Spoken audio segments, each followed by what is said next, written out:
Okay, so I've received the newest Apple TV. It's a pretty small device. You can see I have it here next to a iPod 5th Gen and a Palm Pre, and it's pretty small. Um, Here's the old, much bigger device.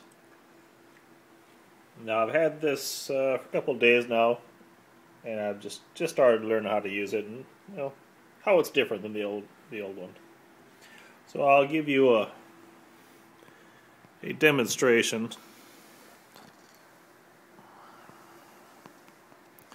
of the device. Alright, we turn it on, you get the My Movies screen. This is from Apple, and so you can click on Top Movies. That would give you a listing of their offerings. You can click on one. It will tell you the synopsis, studio, actors, all that. You can hit preview. That should start downloading a little bit. You can see the bottom bar now is increasing as it downloads more of the video. We'll wait a second to see if it will start playing, but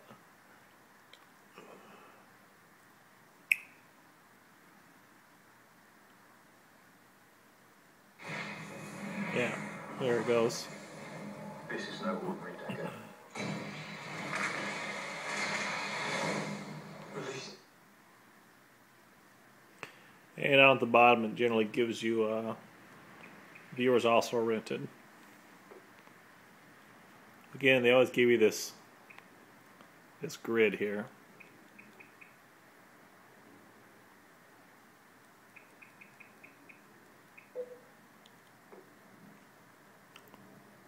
You can sort by genre as well.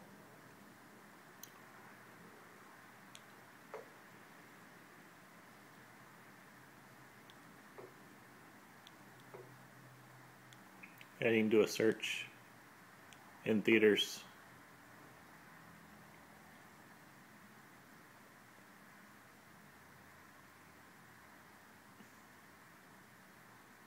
You can play movie trailers.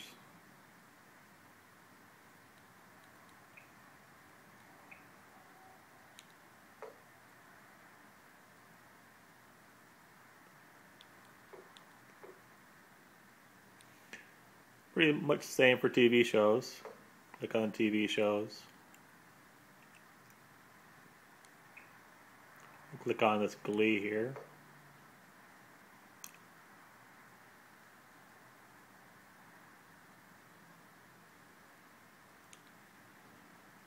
Now you can rent the TV show for $1.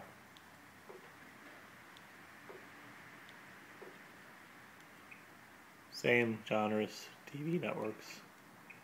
And they give you the internet page here. Now what's most different about the old Apple TV and the new one is the addition of Netflix, which is a huge addition. This is pretty much the reason to buy this unit. Now I have mine already configured to access Netflix. Normally, if it's the first time set up, you'd have to enter in your Netflix user ID and password. Now a lot of devices, they don't let you just play things. You have to add it to your instant queue, and then it will show up on your device. I'll go into the instant queue here.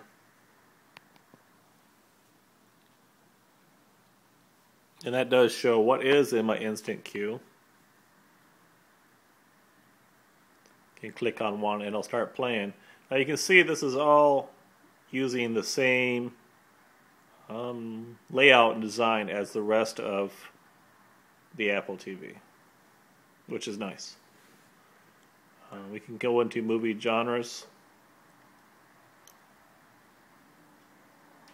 Action, adventure.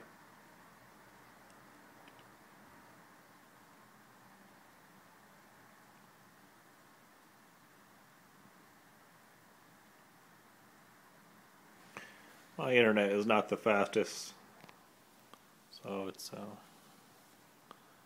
taking a bit of time here.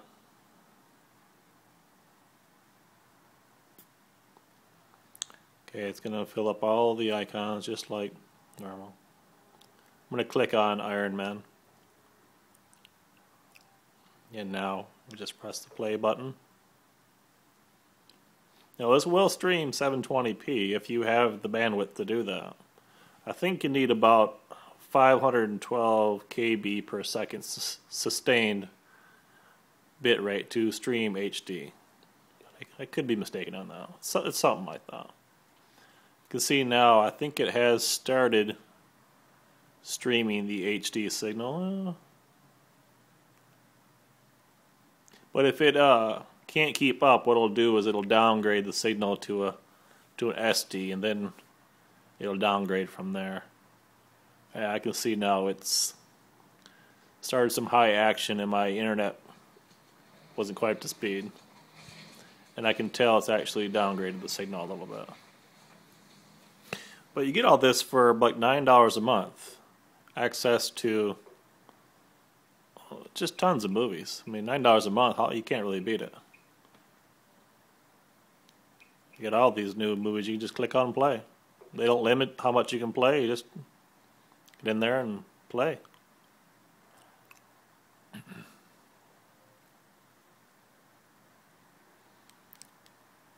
Do the same thing for TV genres. You can do a search. Well, Dexter, Weeds, they got all kinds of stuff here. Again, this is all part of your $9 a month package. And it also has a search feature. So again, a lot of the Blu-ray players, from my experience in using them, they'd only play what's in your instant queue. So you had to go to computer and put an instant queue in to use it. So this is a pretty good functionality. Does have YouTube.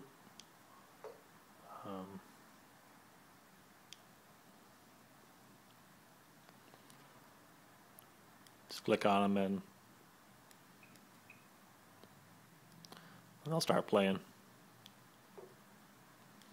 Podcast, MobileMe, Flickr. The radio is kind of cool. Clicked on too fast.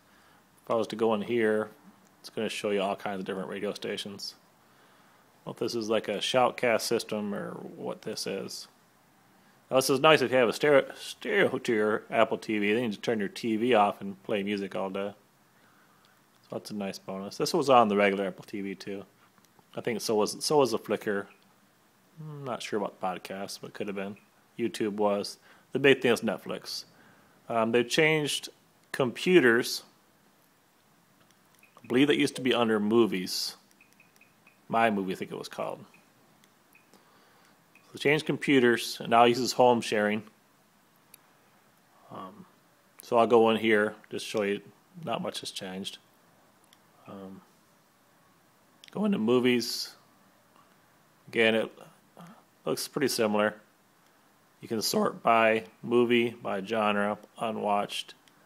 I'll kind of show you how this works. I have it by action. We'll go into an action movie. Pick on Iron Man 2.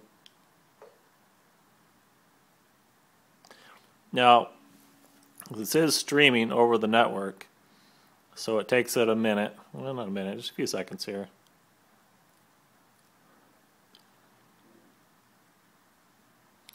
And you can see down at the bottom, I'll bring the bottom bar up, how much it's streamed and cached.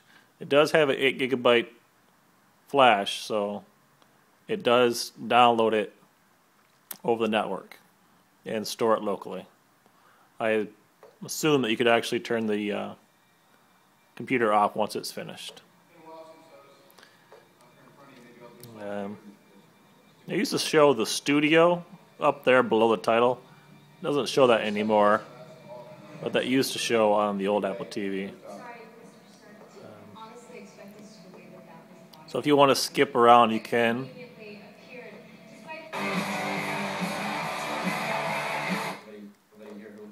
Now, if you want to skip to stuff you don't have already cached, it's a little bit slower. But there, let's see if it picks it up. There, I just skipped to about halfway. We'll see if it wakes up. I was pretty aggressive with the skipping.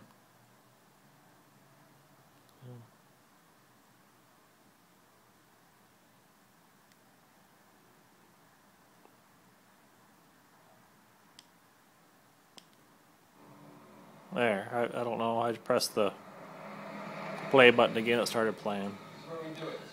So the video quality, I've watched it for a bit, and I actually think the video quality on the original Apple TV is a little bit better. I don't know why, but it just feels like it seems grainier on this version. That could probably be fixed in a future firmware push, though. So again, it's got multiple ways. Right now I have it sorted by genre. It's a pretty quick interface. Just go in there, and occasionally it does a loading. And it goes pretty quick, pretty easy. Click on it, plays. I haven't tested too many formats. I mean, these are all just MP4s. I know it only plays MP4s, but I don't know if it plays any advanced profiles that the old one did not. That'll have to be tested, I suppose. So we'll get out of the movies, we'll go to TV shows. TV shows operates the exact same way. We'll go into True Blood. It does kind of sort them. It shows you what episode it is, and we'll just click on one. And you can see it starting to cache. Pause it.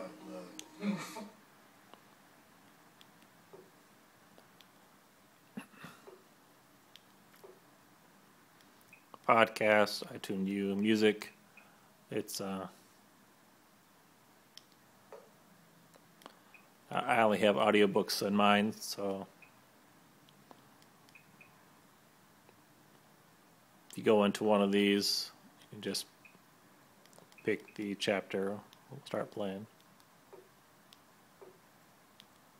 So it's I suppose if I had more computers on the network, it would show other computers there. Settings is a little bit slimmer than the old settings. It's pretty general here: about, name, network. It does Wi-Fi and regular Ethernet. Parental controls will go in there. You can turn on various features and restrict ratings. That was in the old one, though. Remote, pretty much the same. Screensaver. Audio and video, they've changed this a bit. It used to be where you actually set the resolution that you want for your HDMI out. But now I don't see any option at all. I don't know if it's hidden or I just can't find it. But it used to be where you could actually make the video out be 1080p. Right now it's only broadcasting at 720p. So I don't know if the old did an up conversion or just output it that way. But I can't find any way to actually change the resolution. AirPlay, computers, home sharing.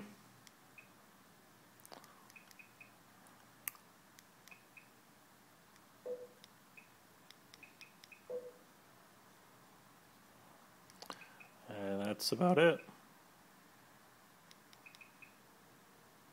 Hope you enjoy.